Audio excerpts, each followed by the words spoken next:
Le deuxième point de la communication du président de la République a porté sur la réduction du prix du passeport biométrique ordinaire.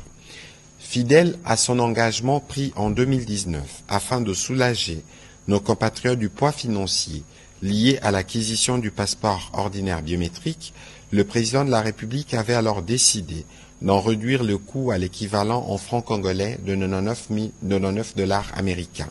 Cette décision s'inscrivait dans une vision plus large de l'action publique, celle de rapprocher l'état des réalités quotidiennes de nos concitoyens en faisant de la justice sociale, de l'efficacité administrative et de la bonne gouvernance les piliers de notre gestion. Aujourd'hui, dans la même dynamique, avec la ferme volonté de rendre ce document essentiel encore plus accessible, le président de la République a pris la décision, après analyse des différents paramètres lui présentés, de ramener les prix du passeport ordinaire biométrique à l'équivalent de dollars américains, 75 dollars.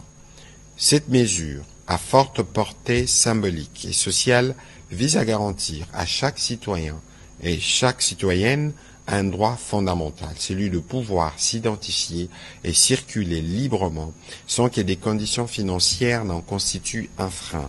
Elle participe également d'une volonté politique affirmée de réformer l'administration au service de la population en la rendant plus équitable et plus inclusive. Son exécution devra se faire avec rigueur, équité et responsabilité en tenant compte des éléments suivants.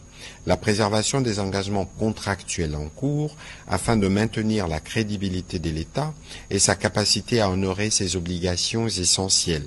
La sauvegarde de la paix sociale en évitant toute démarche brusque ou précipitée susceptible d'affecter les agents impliqués dans la chaîne de production et des délivrances de passeports dont le rôle reste crucial.